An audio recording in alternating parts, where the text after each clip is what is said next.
जी हाँ, और बड़ी खबर, कुछ देर में रूस रवाना होंगे प्रधानमंत्री नरेंद्र मोदी। एक एक पल की अपडेट लगातार टीवी9 भारतवर्ष पर आपको इस दौरे से जुड़ेगी, क्योंकि ये दौरा बहुत अहम है, न सिर्फ हमारी नजर में, न सिर्फ भारत की नजर में, बल्कि रूस की नजर में भी। और क्रेमलिन ने जो बयान दिया है इस दौरे को लेकर, उसमें भी इस बात का जिक्र किया गया है। 2 दिन के दौरे पर मॉस्को जा रहे हैं प्रधानमंत्री मोदी और देर शाम वो मॉस्को पहुंचेंगे। मोदी पुतिन के बीच 22वीं भारत रूस सालाना बैठक होने जा रही है। आज रात पुतिन प्रधानमंत्री नरेंद्र मोदी को देंगे प्राइवेट डिनर भी।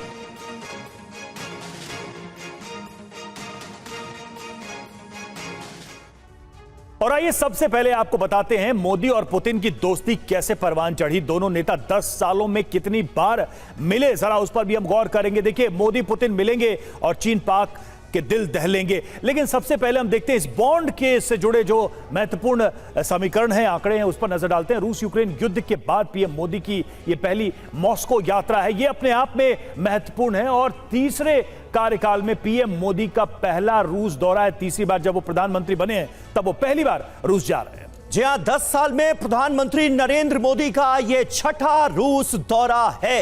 यानी प्रधानमंत्री नरेंद्र मोदी के काल में यह दोस्ती किस तरह और परवान चढ़ी है, यह आप साफ तौर पर कह सकते हैं। 10 साल में 16 बार मोदी और पुतिन के बीच मुलाकात हुई है। दोनों नेताओं के बीच आखिरी मुलाकात सितंबर 2022 समरकंद की एससीओ समिट में हुई थी। और इस दौरे पर बात करने के लिए हमारे साथ तमाम खास मेहमानों का एक बड़ा पैनल इस वक्त जुड़ चुका है। उनसे आपका तारुफ करा दें। मेजर जनरल ए के सिवाच साहब हमारे साथ मौजूद हैं डिफेंस एक्सपर्ट के तौर पर। पूर्व राजदूत जे.के. त्रिपाठी साहब हमारे साथ मौजूद हैं। प्रोफेसर सतीश कुमार विदेश मामलों के जानकार हैं, वो हमारे साथ मौजूद हैं। और मेरे सहयोगी मनीष झा, जो कि भारत रूस रिश्तों पर बात करने के लिए हमारे साथ मौजूद हैं, वो भी, उनसे भी हम बात करेंगे। लेकिन सबसे पहले मनीष, मैं आप ही के पास आता हूं, क्योंकि आप रूस में लंबे समय तक खुद भी रहे, आपने वहां से रिपोर्टिंग की है। भारत और रूस के रिश्ते आज जिस मकाम पर नजर आते हैं, उसके चलते इस दौरे को प्रधानमंत्री नरेंद्र मोदी के किस नजर से देखा जा रहा है, क्योंकि उम्मीदें इधर भी हैं उधर भी। जी हाँ, बिल्कुल समीर। देखिए, सबसे बड़ी बात यह है कि रूस में जिस तरीके का उत्साह है मॉस्को से लेकर रूस के तमाम इलाकों में, उन सब को वो इसलिए क्योंकि रूस और यूक्रेन के युद्ध के तीसरे साल में अगर आप देखें तो चीन के राष्ट्रपति शी जिनपिंग के अलावा कोई बड़ा नेता मॉस्को नहीं पहुंचा था। वहीं दूसरी तरफ इस बात को लेकर रूसी लगातार सोच रहे थे कि उनके कौन कौन से दोस्त हैं।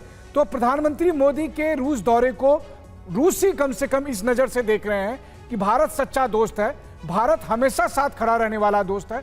और इसीलिए रूस में, क्रेमलिन में एक खास तरह की तैयारी की गई है।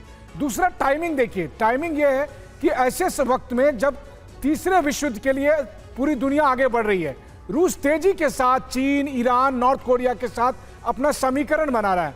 वैसे में जब प्रधानमंत्री वहां मोदी पहुंचेंगे, क्योंकि खास करके जब सितंबर 2022 में उन्होंने कहा था कि यह समय युद्ध का नहीं है, तो मैं आपको यकीन से कहता हूं कि मोदी और पुतिन की मुलाकात के बाद भारत का एक नया रोल आप ग्लोबल स्टेज पर देखने जा रहे हैं। बिल्कुल। और देखिए, सवाल यह भी है कि पूरी दुनिया की निगाहें हैं और उनको क्या उम्मीदें हैं। भारत और रूस की दोस्ती तो बहुत पुरानी है।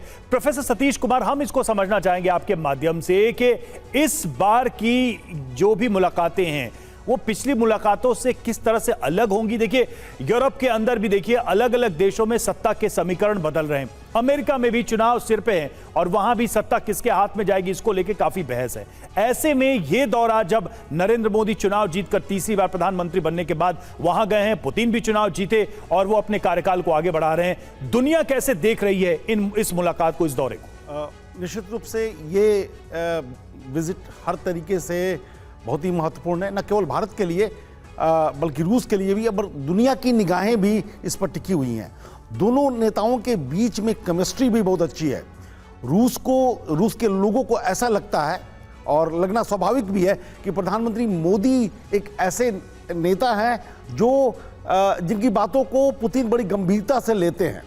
वो मिलने के लिए अब पिछले नॉर्थ कोरिया गए या अन्य देशों का भी दौरा किया। तो चीन के अलावे अगर किसी नेता की अगर पकड़ या उनकी बातों को गंभीरता से लेने की बात हम कहें, इसका कारण ये नहीं है कि केवल रूस के साथ हमारे अच्छे संबंध है। आज भारत की स्थिति इतनी मजबूत है और वो मजबूती अमेरिका और बाकी यूरोपीय देशों के अलावे हम साउथ वर्ल्ड के एक लीडर के रूप में सामने आए हैं, तो उसका अपने शब्दों का अपना वजन है। अब ये भी देखे होंगे कि जब से युद्ध चल रहा है, भारत ने निश्चित रूप से कहा है, प्रधानमंत्री मोदी ने कहा है कि ये युद्ध का समय नहीं है, लेकिन पूरे प्रकरण में उन्होंने रूस की आलोचना कभी नहीं की। युद्ध के तेवर को कम करने की बात जरूर कही गई, लेकिन रूस की नीतियों की आलोचना भारत की तरफ से नहीं हुई है।